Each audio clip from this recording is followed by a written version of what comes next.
And good morning. I'm your friend Scotty Ray. The Lieutenant Governor is in town. Delbert Hoseman. You. Delbert, how are you doing? I'm doing great. It's a beautiful day in Mississippi, although we're about ready for the rain to stop. True. We were just discussing the possibility of a Meridian Knight winning American Idol. Should he place third tonight, we'll have a big parade coming up on Wednesday in town. It's a big celebration. It should be. I mean, people from all over literally the country try to get into those things. As you know, there's a whole series of ones you got to win, and he keeps winning. So we're really excited about having him win the whole thing. He has got talent, and of course, Jeff Tate joins us. He's across the room here. Jeff, what were you telling me about the song that he sang? So, from what I understand, and somebody may call me out on this, and I'll be wrong, but from what I understand, the song "Liar," which was one of his songs that he broke out with on American Idol, that was written by a Meridian Knight from here in Meridian. So that's great that it just all stays within Meridian. I had no idea of that. You have been a busy man. I see that you were down on the coast this week. And let me bring this up. Let me pull up this picture. This is your family from yesterday. There they are. Mother's Day. Yeah, we got 8 grandchildren, as you can see them all there. And they range from a sophomore at Auburn to we got about a 1-year-old. So we got the full gamut. And it seemed like we were talking today. It seems like somebody's graduating from something pretty much every day. If you take them all to Disneyland, you're going to be broke. Just take out a loan. That would be a big hefty bill there. Yeah, that's quite a crew. And Elaine's great. She's been keeping up with all of them, and that's her second round to raise children is going through the grandchildren. So we actually drive them around and everything. I actually took one of them to school. And when you take a grandchild to school, you have to have a number, Scotty, on your window. So they'll know where to. Yeah, exactly. And I didn't have a number on my Tahoe. Yeah, and she was in the back, playing on her little computer. So I pulled up there, and you'd think I had stolen a bunch of children or something. People come running out of me. I said, "Look, I'm just a lieutenant governor here delivering my grandchild. I really didn't have anything to do with this." And so I turned to her and I said, "Would you please tell them that I'm okay?" A little girl in the back seat. So anyway, you got to be careful about getting in carpool. But that shows just how things have changed across America when it comes to children and the precautionary measures that are made for schools now, and which is good. Yeah. Nobody should be there that shouldn't be. When we were growing up, we rode our bicycles to school. We did, all that stuff that you hear about now. Now it's not as safe as it used to be.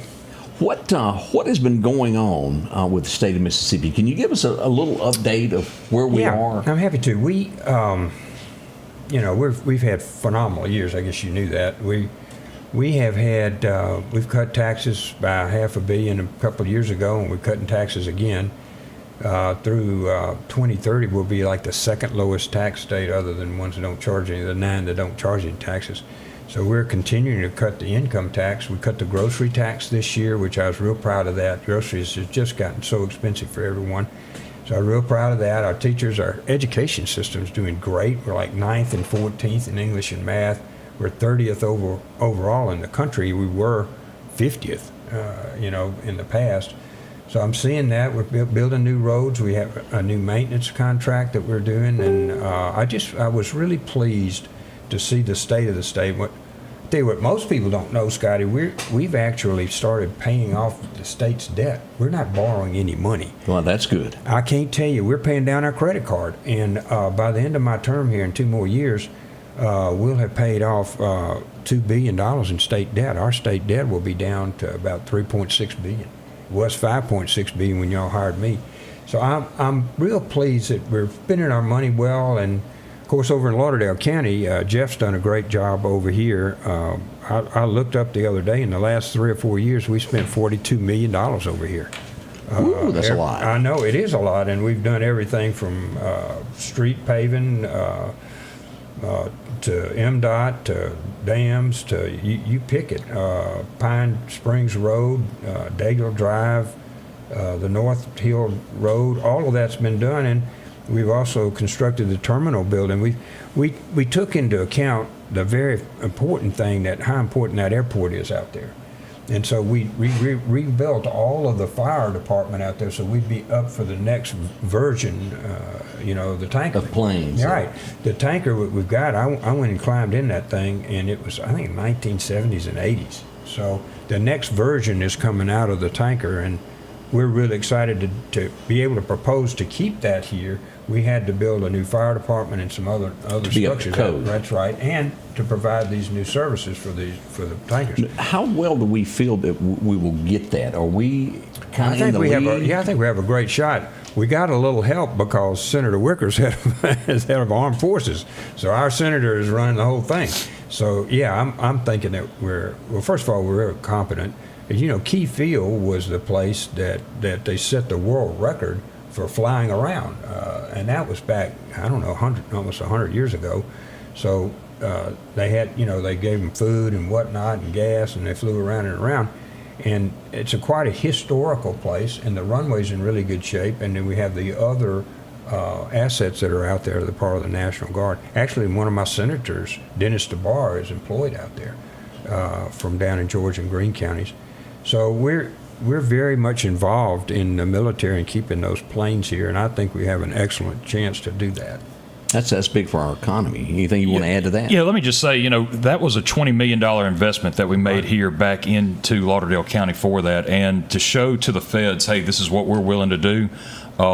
The fact that we got President Trump back in office, I think, is a huge key to trying to help keep things here in Mississippi. And what we have to remember is that it's not just an investment to try to keep the refueling, the new planes in, but there will be jobs that come with this. And it's not going to be a situation where different industries are fighting over these individuals to be employed with them or not. This is going to be bringing hundreds of people from outside the state into the state. So we're uprooting them from outside, bringing them here to Mississippi. They'll have good paying jobs. Typically, these are going to be families. So it's not just an individual. You're going to have a spouse and some kids. Growth. Growth, that's right. If you take a look at that, again, we got North Hill Street. Still don't, hey, knock on wood, I don't think there's a pothole yet on North Hill Street. We're good. We had had a big ribbon cutting for that.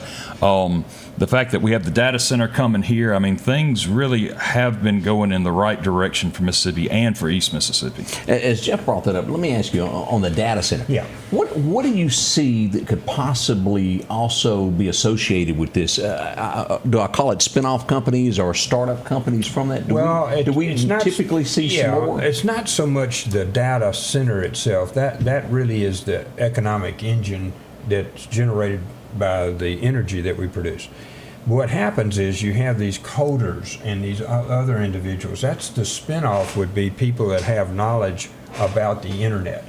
And as you well know, the internet is where most of AI and all the rest of it's happening. But the more knowledge that you have aggregated to run one of these data centers, the spinoff is in an intellectual capacity that we may have from people that will go out and start a new way to make that phone ring, or a new way to take TV, or a new way to run a car. And those will come out for the programmers and the others that work there. There'll be engineers there. There'll be people that maintain, a lot of maintenance people.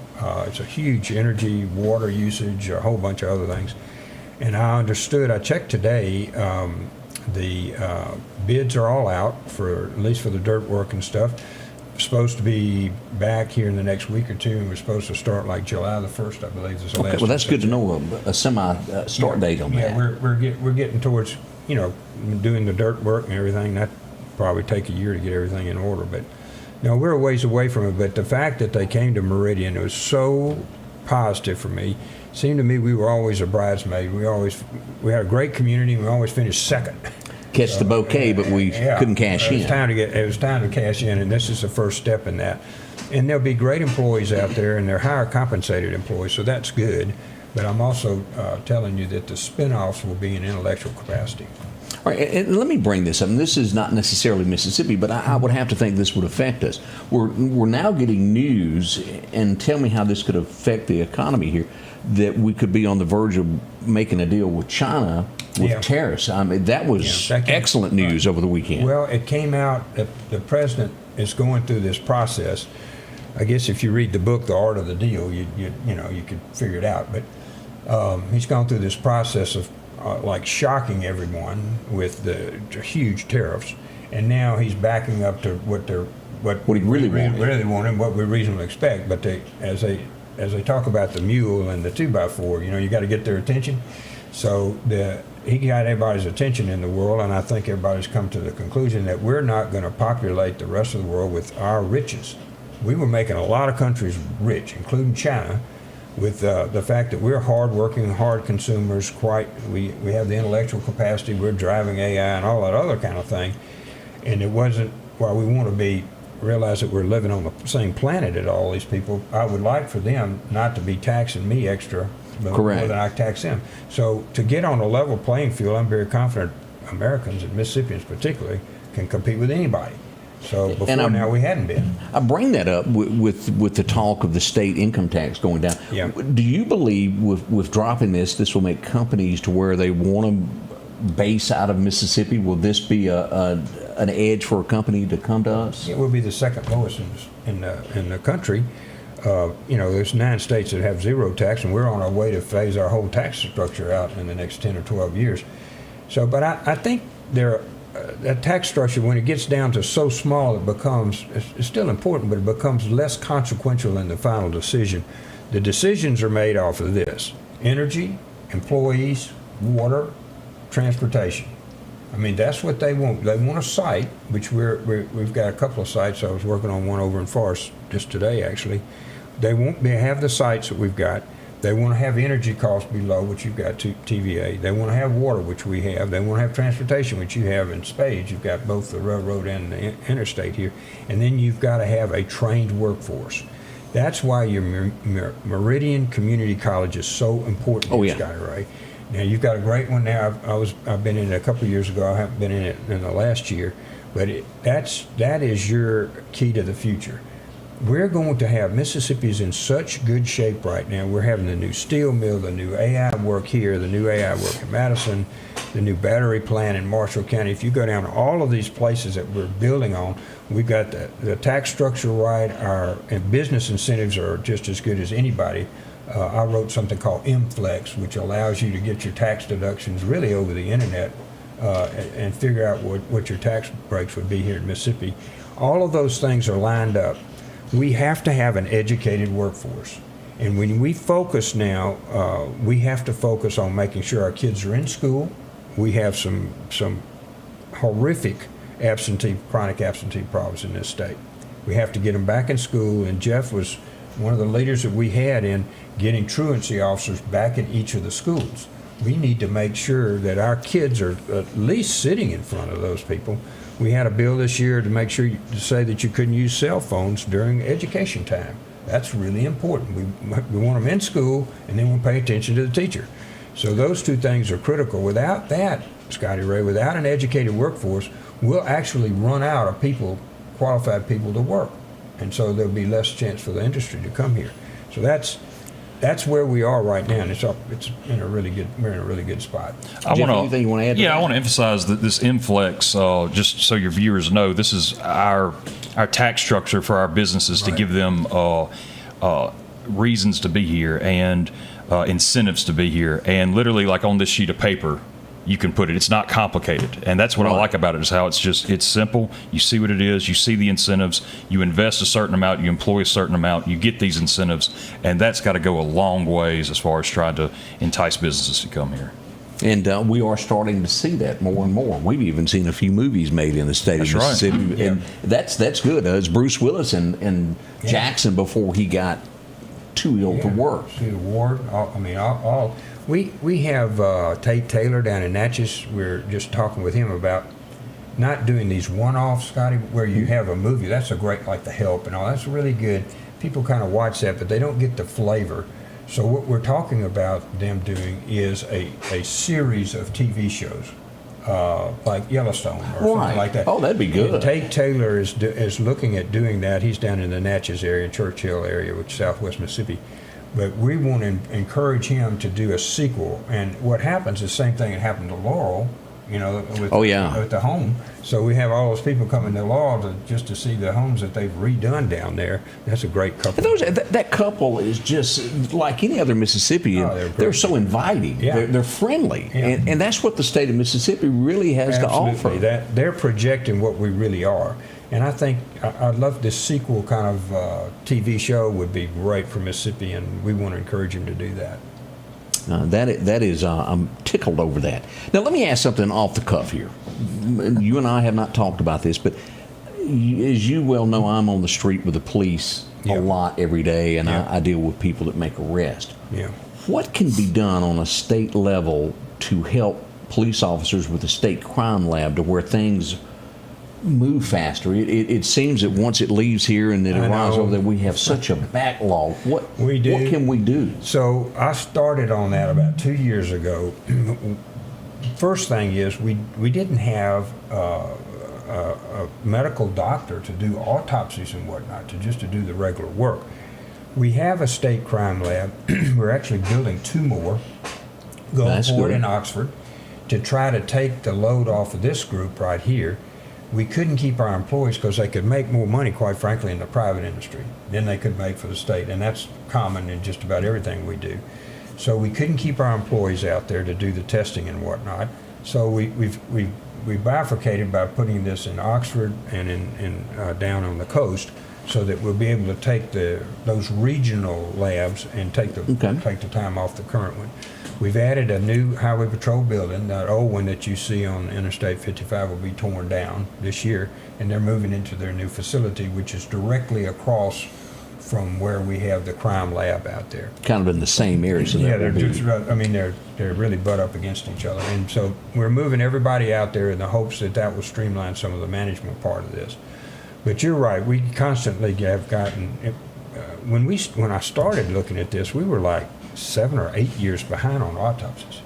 I mean, that's a lot. It was obscene. I mean, sometimes if you have a young person die, they have to have an autopsy for the wife, for example, to get her life insurance. Correct. So we're holding moms here who need their money. Who need their money, and they don't have their husband was working. Maybe they're probably both working, but they don't have that income. The breadwinner a lot of times would be deceased, and so we have moved that back. When I talked to him, we're up on murders allegedly in 90 to 120 days, and then on others we were within the last year or two. We actually outsourced some of the old files, and hopefully we can get those back in. But that's been a pet peeve of mine, because justice is best meted out immediately. I mean, if somebody sits around and you put him on, you give him bail or something like that, and he's out, his odds are he's probably going to get in trouble again. So we're better off having the actual trial and work done as fast as possible. And if you're charged with something, you have the right to defend yourself. So none of it was working well. And our police officers, go through all of this stuff to try to arrest somebody, and oftentimes in a very dangerous position.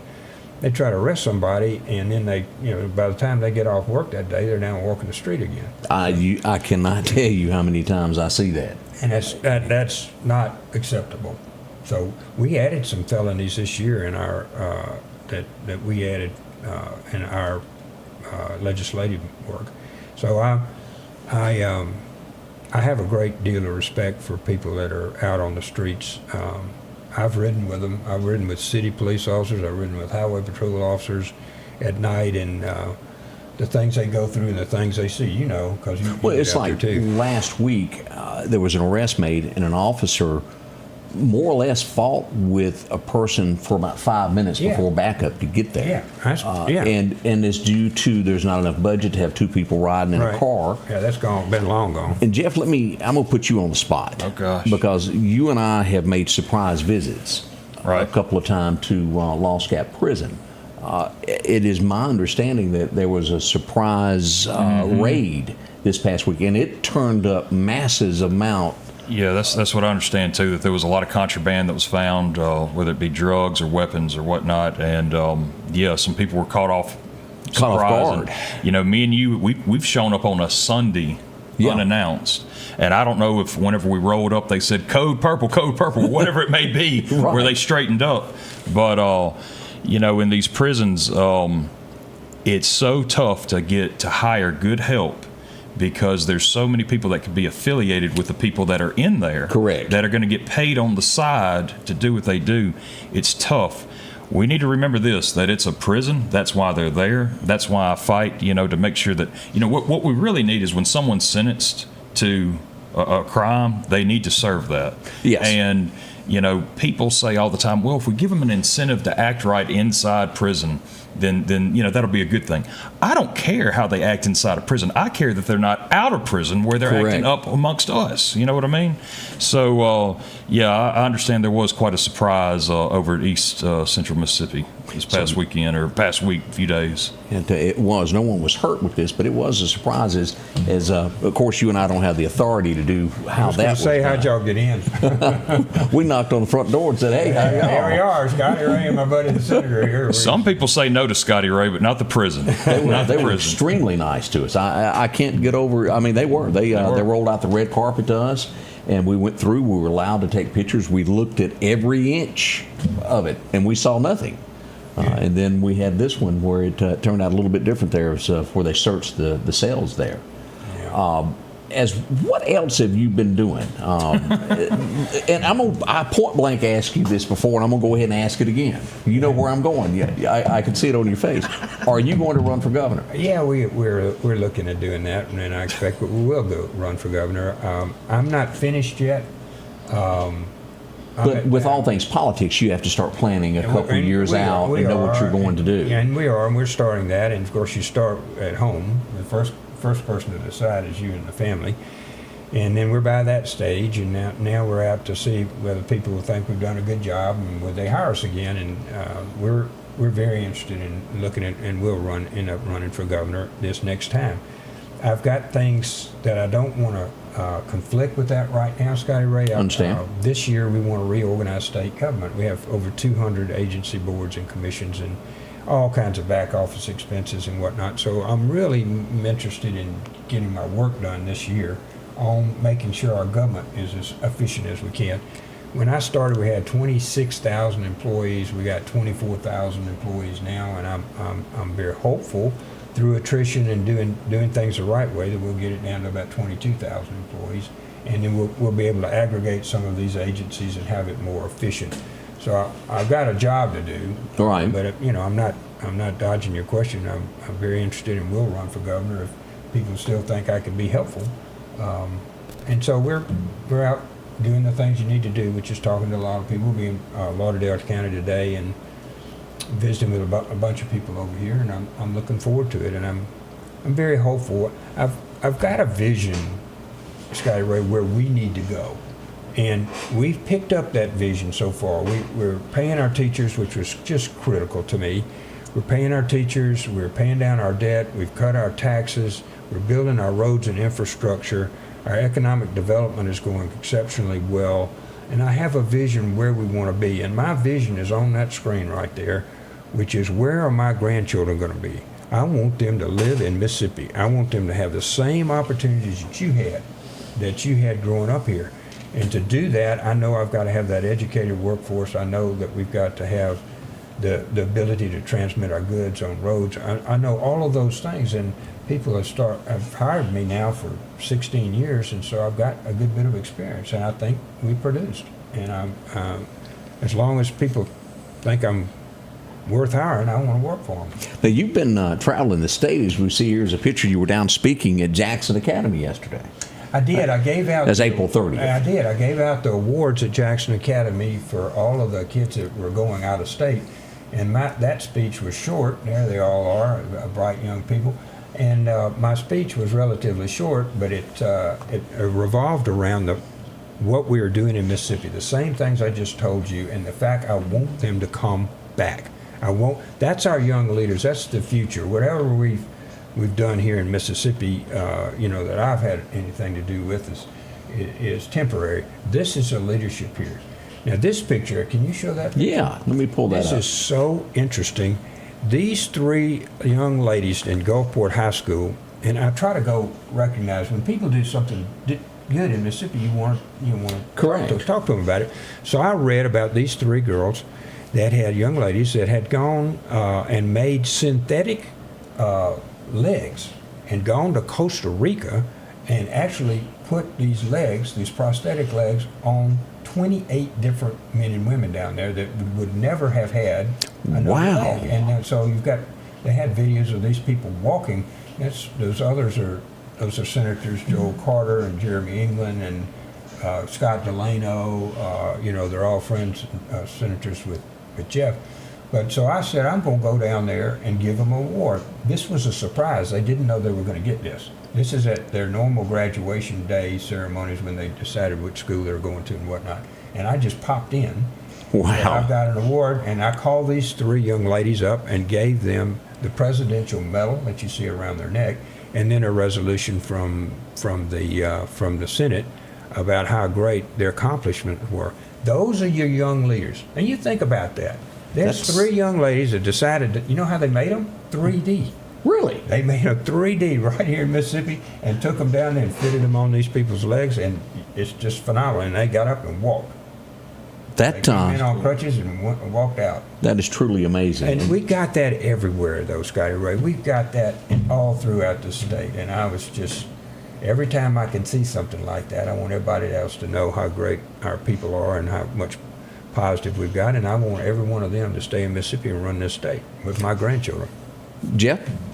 I'll say this, that's the one thing that the lieutenant governor does every single time that we have pages come up on stage. He'll have pictures with them. He'll just say, stay in Mississippi. Yeah. Stay in Mississippi. So he recruits, that's for sure. Heavy recruiting. We've got a lot of potential here, and we're going to realize it. And you'll see the fact that we have a lower cost of living.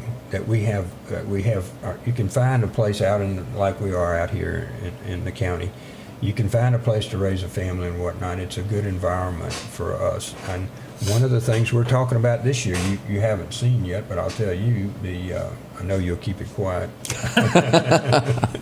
We're looking at have meetings this week on how can we provide lowering the cost for first-time home builders, home people to buy a home the first time. I think that's a key component. That's the roots of a community, is to get people to have a home. It's gotten really expensive. They've gotten up to $250,000, $300,000, $350,000. Yeah. Well, somebody making $50,000 or $60,000, and maybe his wife or she's working, he's working. They can't. That's just afford- out of reach. They can't get a house. And so one of the things we're looking at with the Mississippi Home Corp is how do we lower the interest rates to get it where it'd be an affordable place for people to get a home. Those meetings will be Wednesday. Let's see, today's Monday yet. I'll be having those on Wednesday. And I'm headed in a direction to make sure we've got a housing, affordable housing kind of got a bad name, but I'm talking about owning a house, a first-time home builder. We need to change the name of it. But I want to have a way that people can afford to buy that house. But when they buy that house, they're not moving to Birmingham. That's right, gonna they're staying stay here. They're going to put their roots down here. Their kids are going to have people in the school. They're going to have people over to spend the night over. They're all going to have a family, and we have a community. Without that, we've got transition all the time. Somebody said, well, I can get, $5 more an hour. I'm leaving. So I'm very hopeful, and we'll be looking at that. There's, like most of the rest of this stuff we're doing, there's not really many other states, if any, that are doing anything like we're doing. That's strong. I know you've got other places and obligations that you've got to get to. Anything in closing that you want to recap for Mississippians as they watch this morning? Well, we're going to get a budget. so I've been over there this weekend again. I work pretty much on the weekends, and we're getting close to a budget and with the House, and I appreciate some forward steps that were made Friday and Saturday to get there. We're closing in on it here. There were a lot of moving parts this year. The taxes you all read about, which was cut the income taxes, cut the grocery taxes, those were good things. But probably the biggest economic state was to try to fix their state retirement plan. It was $25 billion short, Scotty Ray. And when you try to fix that, that was staggering. So what we did, we started a new plan, a 401k and a defined benefit plan for new employees after March 1st of next year. And then we're going to have to put a bunch of money in this year, and then every year, probably the next 20 or 30 years, to make sure that the people who are working now, or the retirees, actually get their money. And they deserve it. And they earned it, and they signed a contract, and we did too, and I plan to honor it. So that was probably the biggest economic decision made by the legislature this year was finally to get a process where we can start paying off our PERS debt. Like I said, it may be 25 or 30 years, but I've stopped digging. The hole's not going to get any bigger. And our new employees, most of those, if you look at any other company, they have 401k plans, and so they'll have Social Security, 401k, and a backup defined benefit plan. So there'll be a great retirement for people to come to work for the state. But the one we had was going to break us, or we're going to have to raise taxes or not honor that commitment. It was all bad. So I was real proud. That was a bipartisan vote. All aisles came across and voted for that. Yeah, it was, and I was real proud to see that Mississippians, everybody since Haley Barber's tried to fix this thing, and we finally got it fixed this year. Tough decisions, and but without that, 10 years from now, I don't know where we would have been. Billions of dollars had to be put in the plan if we had kept on like we were going. So I was real proud of my people, and I think that's probably one of the biggest things we did this year. Jeff, I want to thank you for coming in also. Any closing remarks for others on your side? I appreciate you having us. And again, if you look at the finances of Mississippi, the fact that, we've cut taxes, yet at the same time paid down debt, haven't borrowed money in what seems like 5 years or so, that's something that would never happen before. And so I'm glad the direction that we're going in. All right. Again, Delbert Hoseman, Lieutenant Governor of the great state of Mississippi. Thank you for coming in. We certainly appreciate that, and look forward for you coming back again. I always enjoy coming out here. And now next year, I want you to finish that truck down there. Yeah, it's taking a while, isn't it? I mean, there's a body missing. I don't know if you noticed or not, but the chassis looks great. It's the running joke of me going to a car show, taking apart at the time and setting up. Thank you so much for dropping by. Great to see you again. The Scotty Ray Report is brought to you by our following partners.